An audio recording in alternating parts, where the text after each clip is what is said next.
Hello everyone and welcome to today's tutorial. I'm Emmanuel, I'm a Boeing 737 pilot and a member of PMDG's tech team. In today's tutorial we are going to talk about hand flying the Boeing 737 NG in Microsoft Flight Simulator. Now don't confuse hand flying with raw data flying, those are still two different things. What we're going to talk about in today's tutorial is how to manually fly the airplane while also making use of the auto-flight director system, in terms that we will be using the flight director to guide our flight. I see this as the first step into going to the raw data flying, because flying a 737 is not quite like the same as flying a Cessna 172, even though there are many similarities since they still abide the same physics. However, just like we do in my airlines training department, I will aim to show you how to fly the airplane using the flight director, then practice that, and after that in a separate video we are going to start flying the airplane completely raw data. So, for today's tutorial, this means, first of all we have to look at some very basic parameters.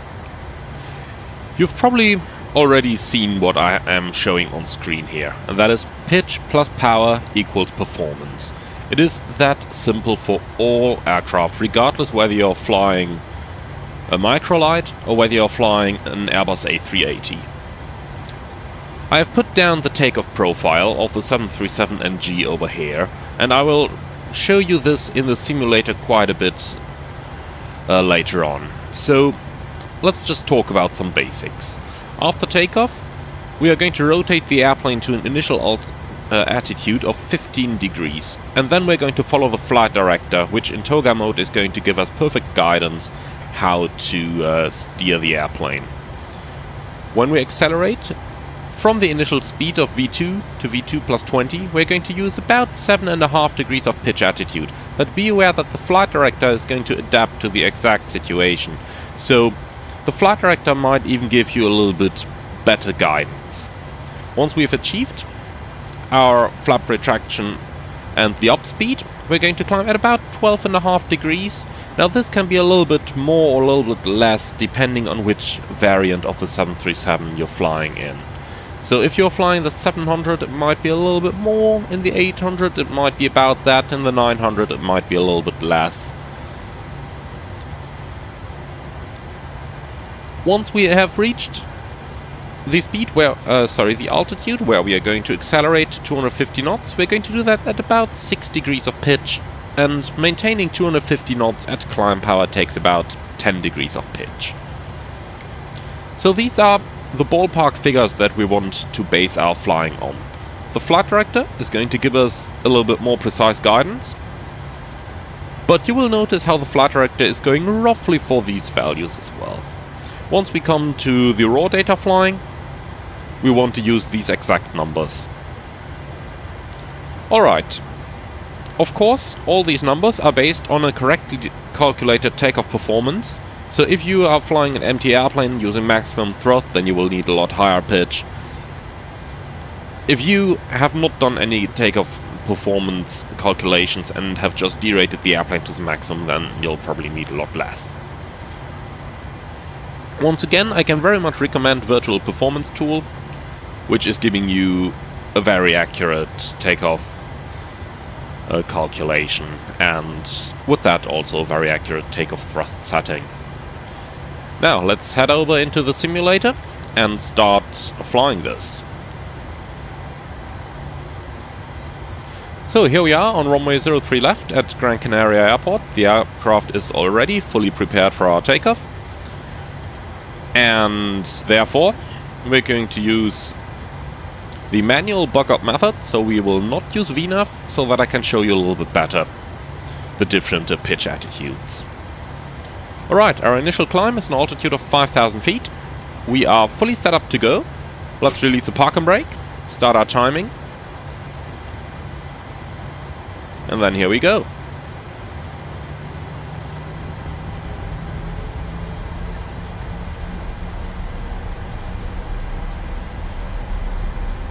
Stabilized. Set takeoff thrust.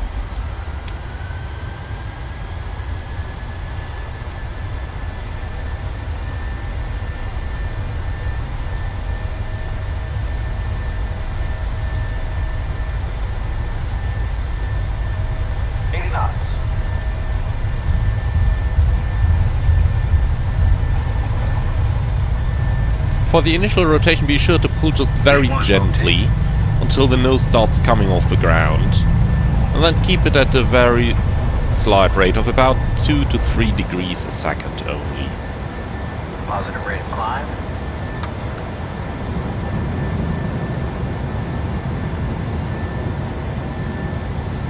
From now on, you see, we're looking at about 17 degrees of pitch now. A little bit more since the flight director still wants to reduce the speed back to V2 plus 15. Reached 1,000 feet above the ground. Let's accelerate and start retracting our flaps. So the flight director is going to respond very slowly. You'll see it now. It's coming down, pitching down to follow it. Flaps 1.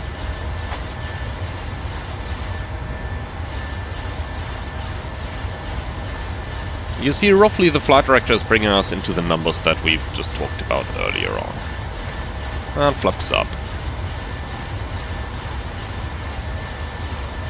Also note how the speed trim system is trimming the airplane here. That is totally as expected. You can always manually trim it, and indeed that's the first thing you actually want to do once you have stabilized in a certain configuration. Trim out the airplane so that you can let go of the control column like I'm doing here, and the airplane is maintaining its pitch attitude. So we've reached 3,000 feet. Let's go into VNAV now, start accelerating.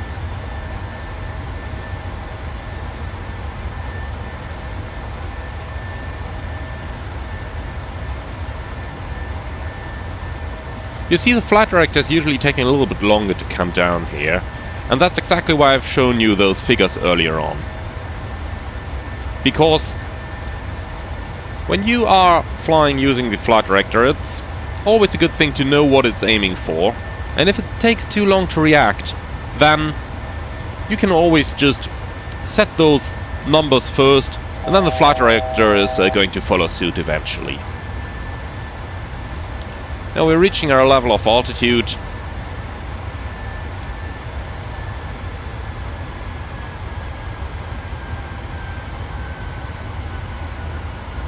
Again, to level the airplane off, just fly it right into the flight director.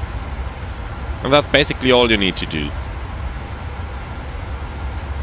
And you can use the flight director here to learn how the airplane wants to be controlled. Because there is that general saying that the computer is usually doing these things a little bit better than the human being. And the flight director is showing you exactly how the computer wants the airplane to be flown. So you can use this to learn which numbers to aim for and which numbers the airplane basically wants to see.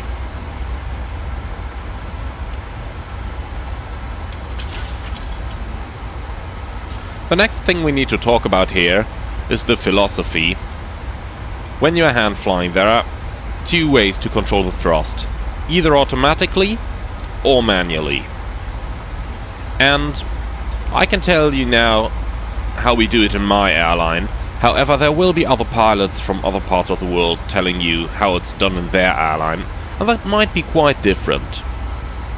So the philosophy in my airline is that whenever you are hand flying, you also want to turn the auto throttle off, unless the auto throttle is actually setting your climb thrust. So unless it is following in N1 mode. But now, since we are basically maintaining our level flight, let's also disconnect the auto throttle.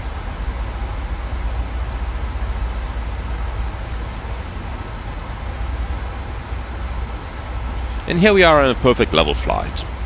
Now a couple of figures that we quickly want to talk about when you're maintaining level flight in the 737.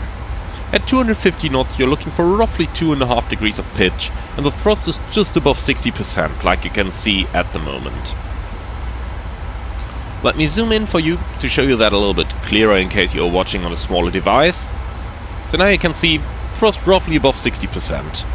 When we want to fly the up speed, we are looking for about 5 degrees of pitch, maybe even 5.5, and the thrust again just below 60%. So let's say we want to reduce our speed now to the up speed. Let's go speed intervent, and we're going to set this down 202 knots. There will be a few things for you to note. First of all, as you're pulling the thrust off, the airplane will show a general tendency to lower its nose. And that is because the engines are mounted below the center of gravity. Therefore, any engine thrust is pushing the nose up, and vice versa. If you are reducing thrust, the nose will have a tendency to come down. Just like when you're adding thrust, the nose will have a tendency to come up. This is something to anticipate when you are manually flying the airplane. And it's something that you want to take control of while you're moving the thrust. And that is exactly the reason why. In my airline, we say that whenever we are hand flying the airplane, we are also handling the thrust manually. Because with the auto throttle engaged, the auto throttle might start making corrections to your thrust, which then are going to bring your airplane out of trim, and therefore make it more difficult to manually control the pitch, and therefore maintain altitude or maintain a set rate of climb or rate of descent.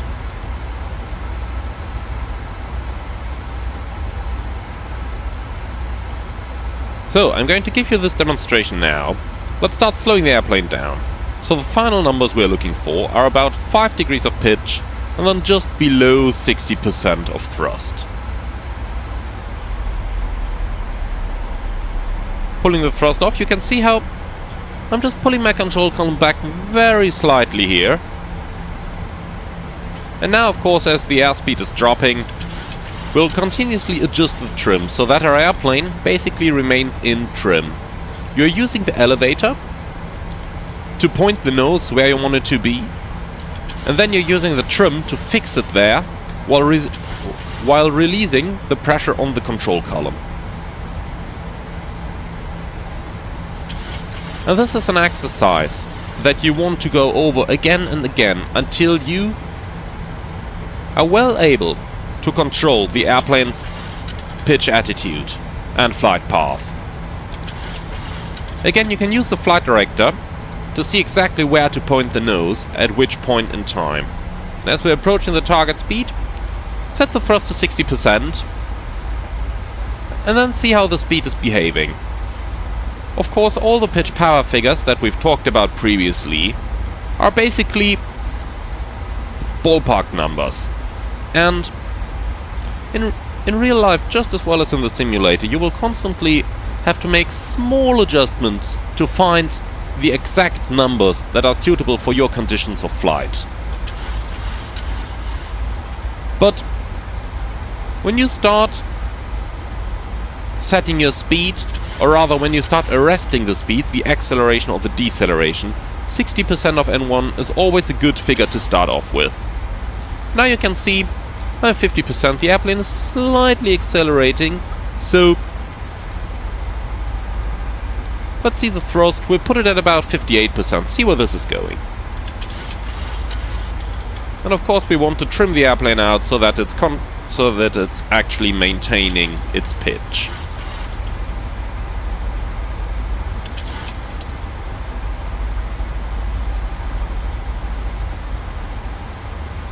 So a tiny bit less thrust maybe. If I'm saying a tiny bit, I mean a change of about 1% or 2% N1, not more. Because you really want to bring the airplane to an exact trimmed out state, and to an exact state where the speed is staying where it is supposed to be. And if we are changing thrust to make slight adjustments, we are usually looking at about 1 to 2% of thrust adjustment. Now, as we are approaching the next turn, it's just a shallow turn, but it will suffice to show you the next effect, and that is, whenever you're banking the airplane, you are losing a tiny bit of lift, and therefore the nose will try to come down. I'll show you that as we're entering the next turn. So now I will only add elevator without adding any... I will only add aileron without adding any elevator. And you'll see 10 degrees of bank. You can see how the airplane is slightly starting to descend. Now let's add a little bit more bank. If we go, for example, to 20 degrees, you can see how it's very quickly starting to descend. So that is something to anticipate. Whenever you are entering a turn, or whenever you are applying bank angle, you will also need to apply a little bit of elevator in order to keep the airplane under control. And that is something that, especially those of you who have previously flown the fly-by-wire Airbus, will not be very familiar with, because the Airbus is keeping the nose where you put it automatically, and that's done by the fly-by-wire control systems in the Airbus. The 737, however, doesn't have those, so in the 737 you get to see the pure aerodynamics.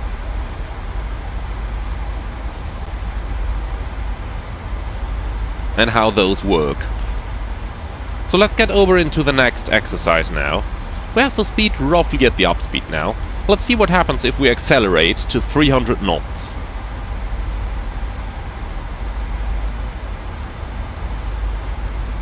So, I'm turning the target speed up here.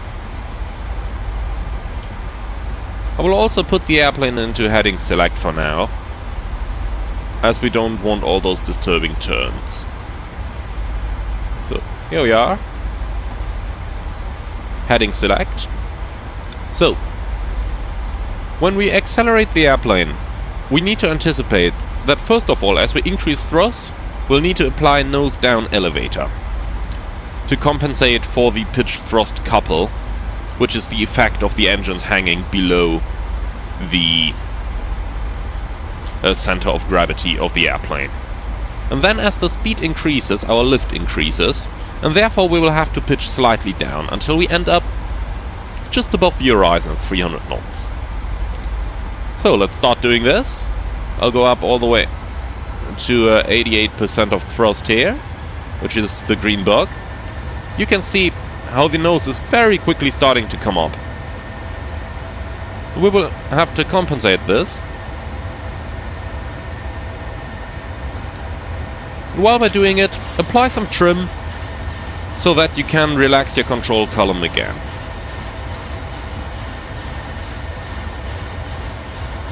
So I'm trimming nose down all the way right now, until I feel a point where I can relax the control column without the airplane starting to climb away.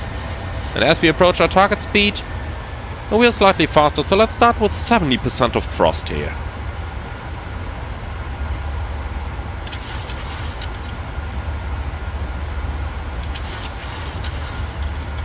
So here we are, 70%, probably a tiny bit more. And that is going to give us roughly 300 knots. Once again, if you are basing your flying on the pitch and power numbers, then you will only have to do some very slight adjustments, and that will make it very easy to control the airplane. It is also important only to make small adjustments and not to do any rapid movements. So, let's take an example here. I will make the airplane descend slightly. Now you notice this, and you will go like, oh no, the airplane's descending away, let's correct this. Don't do rapid movements. See how the flight director is going up just slowly?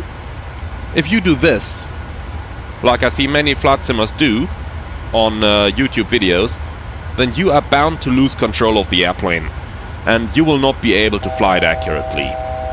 So just do small corrections like this. I'm just very gently pitching the airplane down.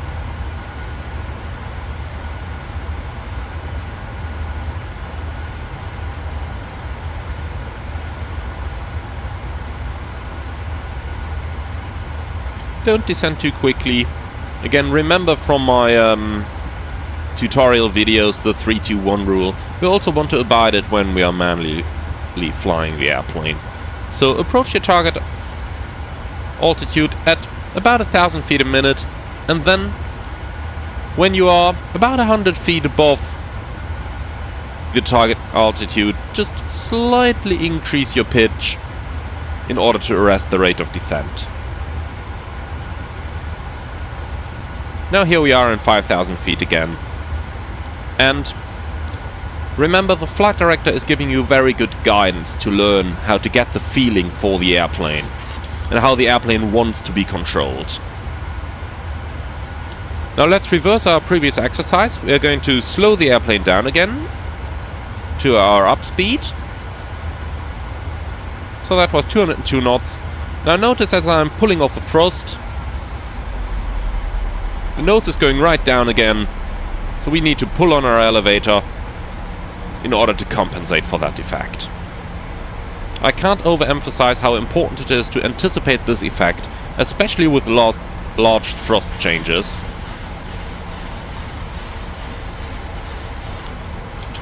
So the airplane is roughly trimmed out now. See what happens if I'm going from idle thrust all the way up.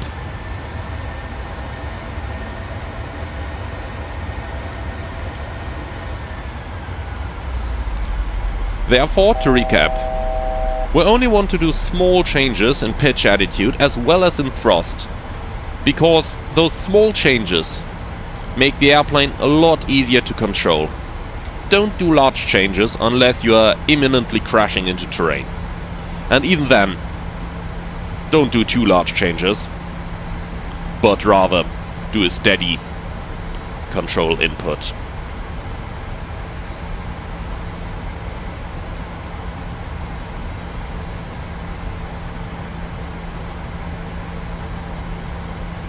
Again here, use the flight director, and it's going to give you the exact guidance on how the airplane wants to be controlled. And on the way, keep in mind always to trim it, because only a trimmed airplane is a good airplane. If you don't trim the airplane, I can guarantee you will not be able to fly it accurately.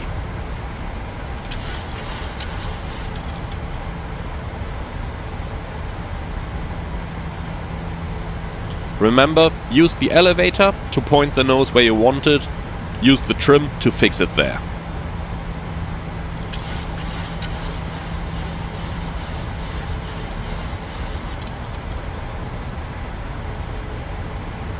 Alright, we're approaching a target speed. That's at roughly 60%. We said we need a little bit less.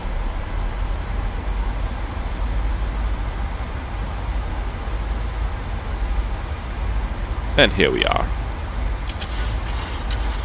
See, that's how easy it is to fly the 737 manually. It just needs a lot of practice, and you roughly need to know your ballpark figures of the pitch and power values, so that you can preset them and then do the fine-tuning from there. So as we just wanted to arrest our speed, we knew we need about 60% N1, so we'll just set that and see where this is going.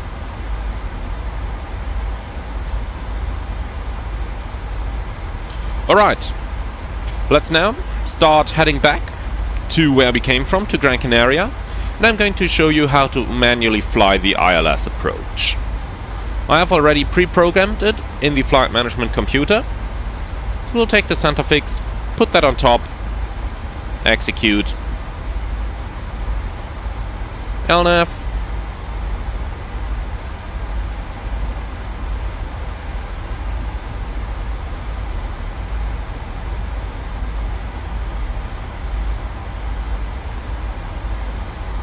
again, if you're doing a 30-degree angle of bank turn here, you will see how you need to slightly increase your pitch in order to be able to actually keep the altitude. And that's once again normal.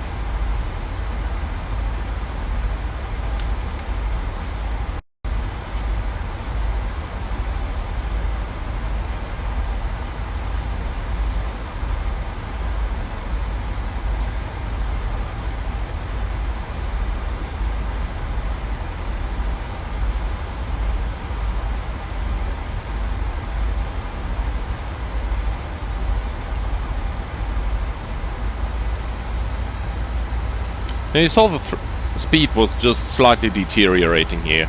Notice how I've added just a couple of percent and 1 in order to arrest the speed where it was supposed to be. And if you see the flight director going a little jerky on you like it just did here, then go back to your pitch and power values and go back to where you want the airplane to be. There is a small tool here that's very helpful in case the flight director is not giving you 100% accurate guidance, because the flight director guidance is only as accurate as you are flying the airplane. So if you have a turn like we've just had it over here, but you're not exactly on the magenta line, then LNAV mode is also not going to give you the best guidance for the turn, but the best guidance to return to the magenta line.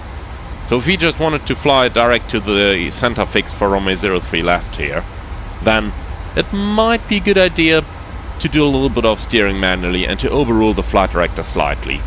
And I'm just going to show you one very nice tool for doing it. And it's the position trend vector that you have on the navigation display. So I'm just going to deselect LNAV. And now let's start a quick turn here, and you will see the position trend vector appear on the navigation display. Here it is.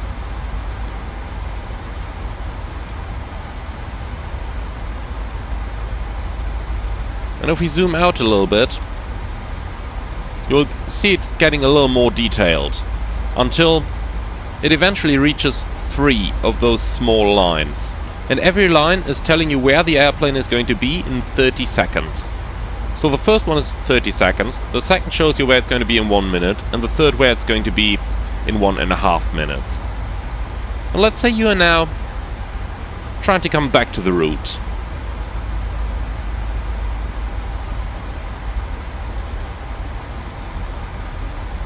Like we do now, then you can use this line to predict where the airplane is going to be. And easiest of all, you simply have to lay the line on your magenta line, or on the extended center line, or wherever you want to establish the airplane on. And that'll tell you exactly how much bank you will need in order to get that airplane on that line. Sounds complex? It really isn't. Let's zoom in here a little bit to get some more details and to show you all this a little bit more accurately. So note how it's getting a little smaller as you decrease the scale of the navigation display, but this is all we need.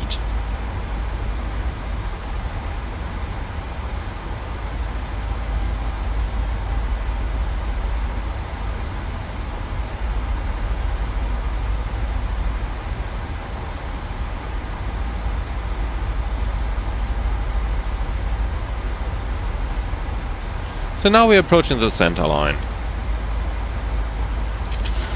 What we're going to do now is, once we start our turn towards the right again, we'll just take a look at the position trend vector on the navigation display, and we'll overlay it right into the magenta line. The trend vector changes in real time, so as you change bank of the airplane, the trend vector is also going to adapt.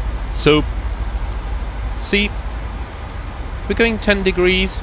That's roughly what we need in order to get this on the line. So we'll just hold the bank now, then we should end up pretty much exactly on the magenta line where we want to be.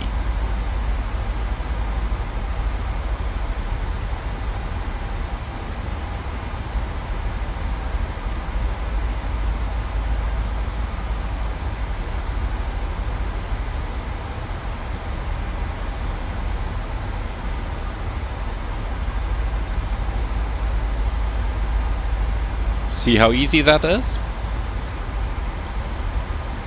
It didn't take any effort at all to get the airplane pretty much bang on that magenta line again, did it?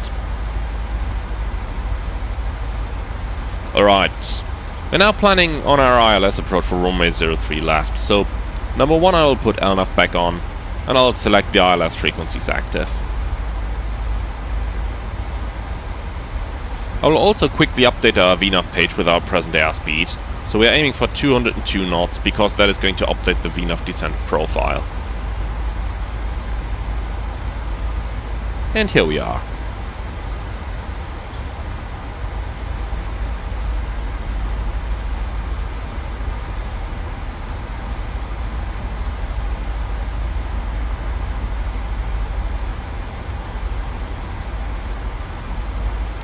For the descents, the 737 is a very slippery airplane. That means it's very hard to slow it down, and it doesn't descend very well either. You're going to see this now. When we are flying at the up speed, then you will only get approximately 1,100 feet per minute out of the airplane. Just putting the flap speed in so that we're getting an accurate speed extension schedule on the primary flight display. So here we are. We'll set the altitude down, looking for about 300 feet. Altitude intervent. So now let's get down.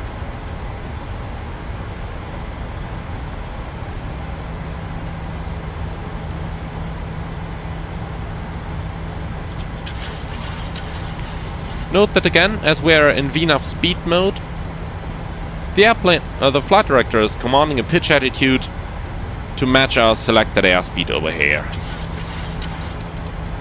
So once again, you only need to follow the flight director,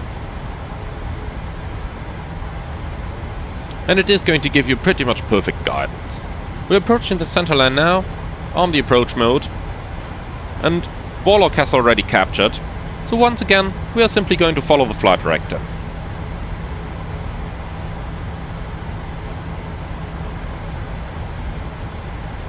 But note how you could also just use the position trend vector, overlay it with the extended center line on the navigation display, and that is going to put you right on the localizer. Let's just do that for now. So I'm on purpose steering it a little bit too far to the right now. As we now have to start turning onto the localizer, we are simply going to use the position trend vector, overlay it onto the center line, and we will end up pretty much right at the localizer.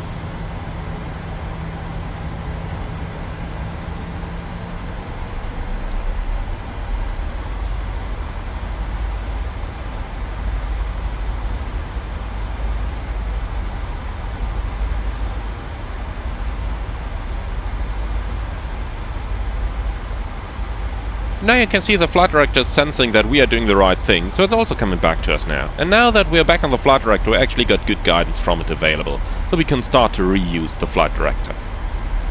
Next thing we're going to do now, once we're level in 3,000 feet, we will start extending our flaps. And as the flaps come down, you will see that you will have to apply some trim in order to keep the nose where it is. That's because the flaps are changing the shape of the wing, and that of course is changing its aerodynamic characteristics, and thus we will need trim in order to get the airplane to stay where we want it to be. So flaps 1.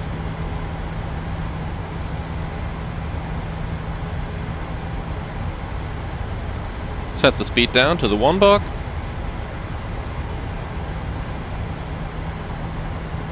And as you are following the glide slope, you're looking at a roughly 2.5 degrees of pitch once again, in order to make the airplane go where you want it to go.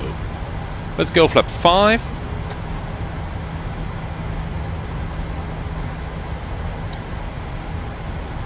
And flaps 5 and idle thrust is a very good combination for the 737 on an ILS, because you can see it is roughly maintaining its airspeed, decelerating very slightly, and at the same time you don't need any thrust, so you keep your noise profile as low as possible, and of course also the fuel usage, and therefore the impact your flight has on the environment.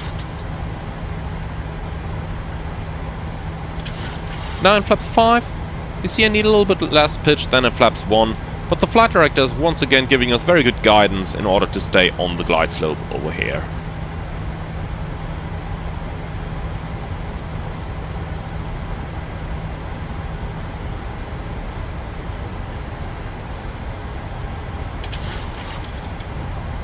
Once again, make sure that the airplane is basically always trimmed out, so that you don't need to do constant inputs on the control column.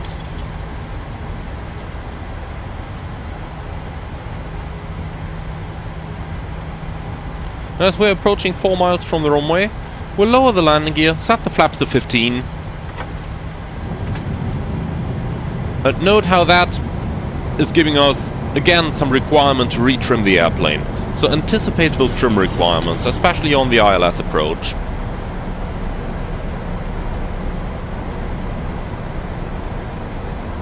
And if you have to apply corrections, always do it very gently. You can see how I'm moving the control column just very slightly here in order to control the airplane where we want to have it.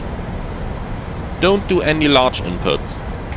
So flaps 30, we'll set VRF plus 5.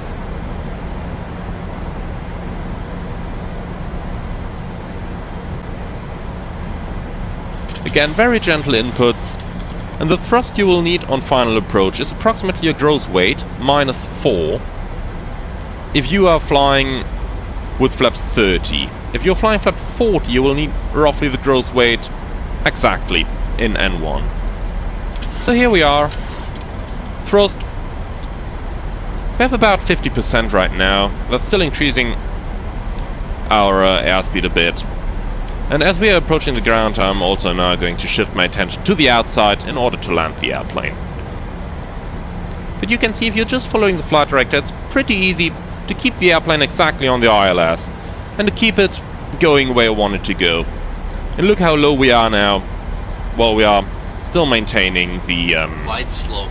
Flight slope. Now I'm changing outside view because the software update 9 of Microsoft Flight Simulator has this issue that always makes the glide slope disappear when you are at very low altitudes. So that's the current bug in Microsoft Flight Simulator that we'll unfortunately just have to live with.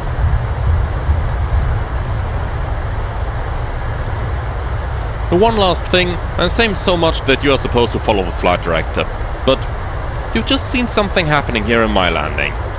I've basically been using the flight director and only looking at the instruments until about 150 to 200 feet-ish. And then you've seen that when I transitioned my view to the outside, it was very difficult actually to flare the airplane. And you have to keep in mind that below 50 feet, you need to look at the end of the runway. And that's the point where the flight director is no longer going to give you usable guidance. So I would recommend that latest by the minimums, probably a little bit higher, you change your view so that you are then looking outside and only stare down at the instrument occasionally. So the lower you go, the more your view is supposed to transition to the outside, and therefore you will be using the picture in your window a lot more than looking at the actual instruments. So I've just shown you that you can fly the airplane down to roughly the ILS minima, which are usually about 200 feet above the airfield elevation, while exactly maintaining localizer and glide slope by just looking at the instruments, by applying very small corrections, and by using the flight director, because it is there to help you, and it is a very good tool to show you how the airplane wants to be flown.